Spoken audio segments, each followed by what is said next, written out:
Hello, everyone, and welcome to the first episode of Career Month with the Alpha Amplified podcast. I am the host, and I'm here with my two special guests. Hello, everyone. My name is Jacob Alawi. I'm an applied mathematics major here. And this past year, I served as the vice president of the consulting committee for our Alpha chapter. Hi, everyone. My name is Isaiah Montanez. I'm Alpha's VP of Professional Development this year, and I am a senior studying finance. All right, thank you guys for joining us today. I'm really excited to finally have a designated space for the podcast and delivering you guys better quality content. In today's episode, we're going to talk about the ins and outs of investment banking, consulting, their stories, opportunities, their setbacks, and their motivators. And if you're not familiar with any of the careers, please tune in. And if you are already familiar, please tune in anyway for guidance. And I guess my first question would be, what is consulting and what got you into that field? Yeah, so typically when a Fortune 500 or another organization needs help with a certain strategy or a certain engagement, they'll bring in a third-party service like a consulting firm, which you can see Accenture, Deloitte, the MBB firms that offer services in these areas. Now, these services can range from high-level strategy engagements, so maybe a merger and acquisition and doing the due diligence on whether or not a company should acquire a company or not and what are the benefits of it, to a digital strategy or digital implementation.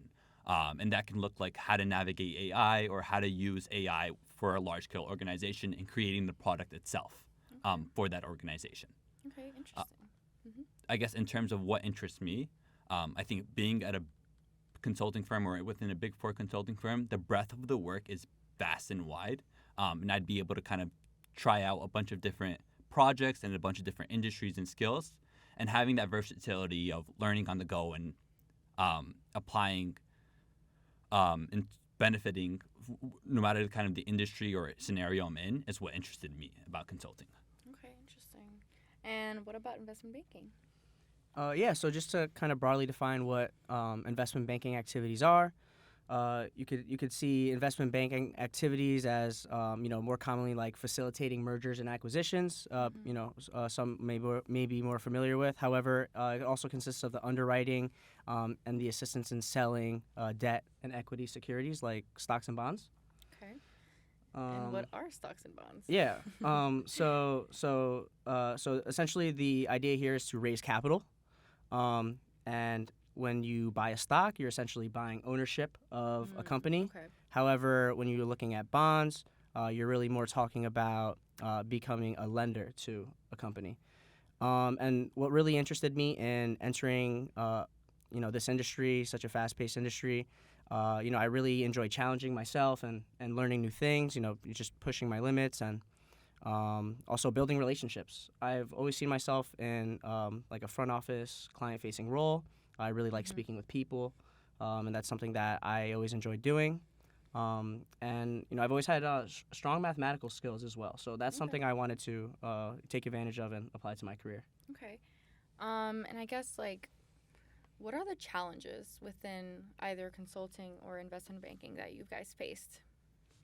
Yeah, so I think for me, in terms of challenges, getting your foot in the door is probably the hardest thing. And I think it's more than likely the hardest for investment banking as well. There's literally hundreds of thousands of applicants applying to these firms, and sometimes they're only accepting a couple of hundred positions or less. So with that, I'll definitely talk later more on what you can do to sort of better your chances. But getting your foot in the door is by far probably the hardest thing about consulting. Yeah, no, I definitely agree with Jacob on that point. But my biggest challenge entering investment banking, last summer during my internship with BNP Paribas, I noticed that there's a great deal of learning as you go on the job. I kind of pride myself with being a strong book learner and test taker, so that's the kind of learning I'm really familiar with. However, working in an environment like banking, you really got to kind of learn as you go. Make sure you're asking questions and that you're truly understanding what is being communicated to you. And I'm happy to say that that was a weakness of mine that I've definitely strengthened. Okay. And were there any, I guess, motivators that you've had throughout your field or wherever? Yeah, so I think in terms of the perks of consulting, and I guess these are general perks that probably tie into IB and consulting as well. Since it's such a high-paced client service business model, you get exposed to a lot of different things and you get to build a lot of different skills, which is why the exit opportunities for consulting or IB are very attractive. I think with that, I genuinely enjoy solving problems and I genuinely enjoy learning new things and working really, really hard. And I know that's something that I've wanted in a career path. And I think consulting and I'm sure IB as well is like a great start to that. And I think that's what I'm so excited for as consulting. Not only do I get to go in the nitty gritty into the technical skills, but I also know I need to work on my soft skills as well and work on my communication, which I think for a long-term career path is equally as important. I think those are some motivators behind me other than, again, the perks that come with being in a position, in a job like consulting or investment banking. Yeah, so my motivation behind entering this industry is probably my number one is probably my eagerness to learn. So I want to expand my knowledge, and when it comes to financial markets and banking. So I just am genuinely interested in learning more. I would like to work with intelligent people, people that are like-minded, and the career progression that exists within banking as well is very attractive to me. I want to work my way up and eventually advance my career. So that's always been of interest to me, and generally I just want to live comfortably. Yeah. Can you guys talk about like how you got into that field to begin with? Anybody can say. Do you want to take this one first and then I'll jump in? Yeah, no, definitely. So getting into it was just a great deal of networking and professional development. So I started out with a prior internship where I kind of got some exposure to finance and different products that involve securities. That's kind of where I learned that I really am interested in pursuing a career such as this. So getting into it really consisted of me just attending networking events, career fairs, just building my network, just getting my name out there and just applying, just really applying and preparing a great deal for the interviews as well. I tend to over prepare for those kind of things, and I found success in just continuing to be motivated throughout this process, because it can be discouraging. With such a large applicant pool, there's so many people applying to the roles that you want. So you really have to work extra hard to stand out and find success. Definitely. So I think just to kind of everything he said definitely ties into consulting, but to take it a little closer to consulting, so one, apply. There's tons of consulting firms. Make sure you just get a consulting internship to begin with to get some familiarity with the business and how it works. Then I think not only do you have to know what consulting is to pass like the behaviorals of the case interviews and make sure the partner that's interviewing you has an understanding or knows that you have an understanding of the industry itself, but you have something called a case interview, which is essentially a 30-minute to 1 hour simulation of a real business problem that a consultant will face. And it's pretty much summing down those 3 to 6 month engagements to 30 minutes to an hour. And here they're trying to test both your technical skills and your hard skills. So they want to see your business intuition and your business logic and how you structure out your analysis, but they also want to see how well you communicate. So I think in positions like consulting and IB, your technical skills are equally as important as your soft skills. And you kind of can't have one without the other in order to land your position and do good in the field. And with that, networking is huge. Networking is huge for consulting. It's huge for investment banking because, again, there's hundreds of thousands of applicants. So you want someone on the inside that's rooting for you to even get you the initial interview.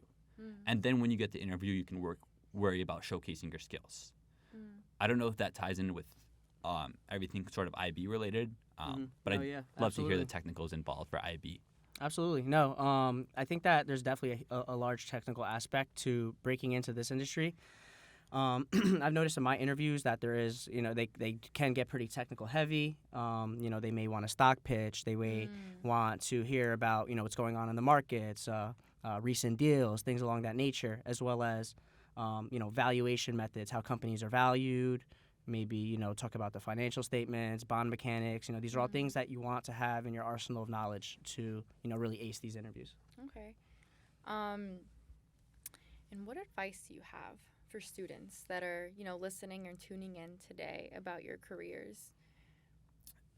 Yeah, so I think Number one, which I definitely was at first, don't be Mhm. discouraged about how competitive consulting or investment banking is. If Mm. you really want it, you can put in the work, and no matter where you are or what school you attend, you can definitely break into the industries.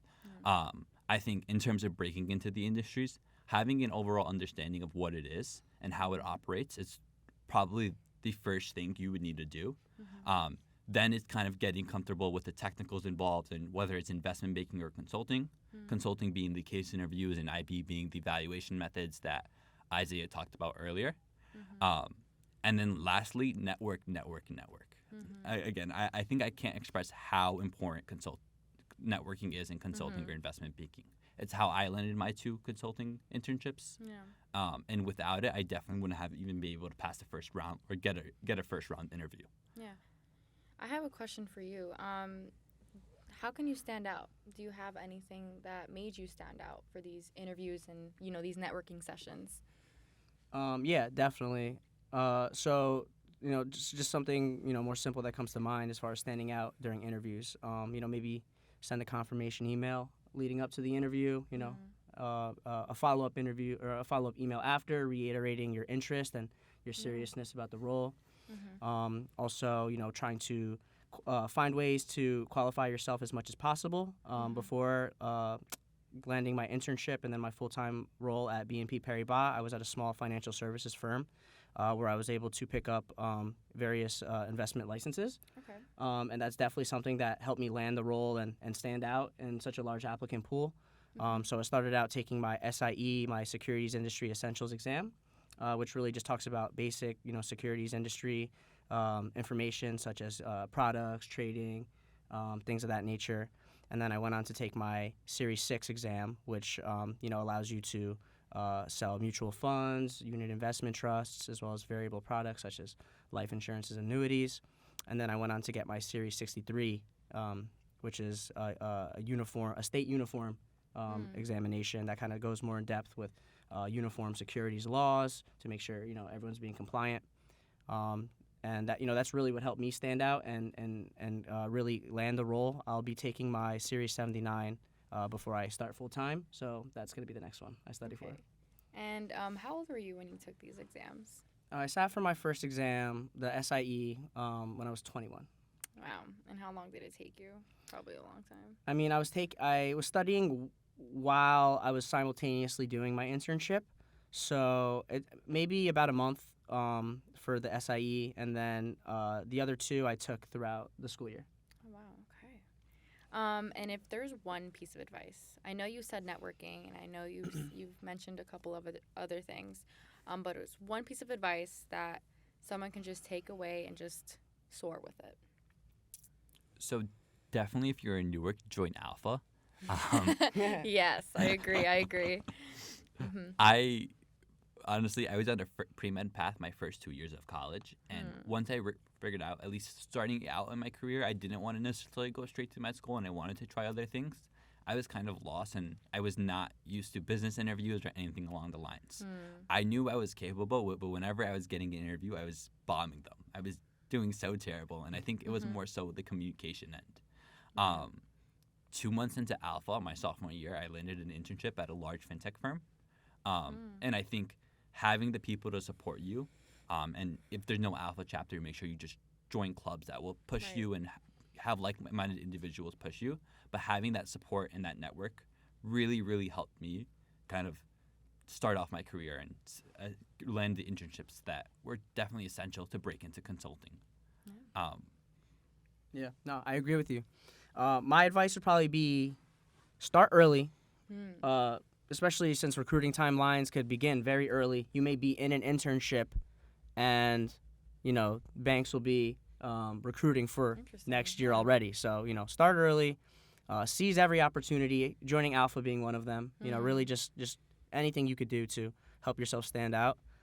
And I know we talked a great deal about networking. However, I think it's worth mentioning that I think an argument can be made that networking is just as important, if not more important, once you land the role. So I noticed during my internship over the summer, I was having I had maybe over 30 coffee chats throughout the summer. Oh, And wow. I, was just eager to learn more about the different roles that existed outside of my own, as well as, getting a more in-depth understanding of the division I was in. But I think that networking is just as important, if not more important, once you actually land that role. So, strengthening that sword and getting as many reps as you can ahead of time is valuable. I definitely agree with that, and I think that's what allowed me to kind of dabble into AI at Slalom over the summer, even though that wasn't necessarily my main project, but it allowed me to meet people to volunteer for other side projects that just helped me build overall, like an extra skill set per se. But I think with that, Isaiah, my question to you is, what was your like go-to networking strategy for both in and out of the firm? And did you have sort of like a rigorous plan behind it or a methodology? So as far as my approach, I guess one thing that I always would try to do is to be vulnerable. So Okay. I think that showing or demonstrating your eagerness to learn and just being super transparent during these interactions go a long way. You don't want to act like you know everything. You don't want to act like you know things you don't. You want to be very Humble, per very se. humble. Exactly, Okay. exactly. So I think that that's my approach. Don't be scared to, kind of jump out of your comfort zone and talk to people, even though they might be a little more senior. But yeah, you just, talk to everyone you can and just really try to, improve your ability to communicate in a professional capacity. Okay. I wanted to say thank you guys for tuning in on that first episode, and thank you guys for being here. Tune in for the next episode for more career opportunities and more career information. Subscribe down below, hit the like button, and if you guys really enjoy, please be a part of the actual podcast. We would love to have you here. Okay. Thank you so much for having us, Silva. Yeah, thanks, Thank you Elva. guys.